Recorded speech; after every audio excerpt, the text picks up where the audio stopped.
Jeffrey dan Rego, tersangka pencuri motor di kawasan Gandus, Palembang, akhirnya menyerah setelah polisi dari Polsek Ilir Barat 2 Palembang membekuknya.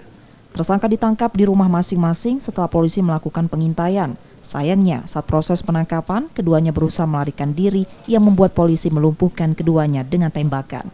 Dari penangkapan itu, polisi juga menemukan senjata api rakitan milik tersangka yang diakui sering digunakan saat melakukan kejahatannya. Polisi menerangkan dua tersangka ini setiap melakukan pencurian mengancam korbannya dengan senjata api setelah korbannya takut motor korban dibawa kabur. Namun jika korban melawan, tersangka pun akan melukai korban dengan senjata api rakitan tersebut.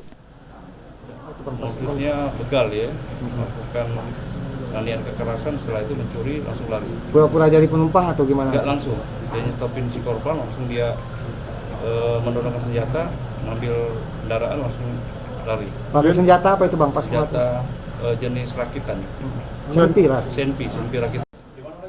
Kini tersangka ditahan di tahanan Polsek Ilir Barat 2 Palembang untuk proses hukumnya dan terancam hukuman 15 tahun penjara. Yudi Kiswanto, Kompas TV Palembang.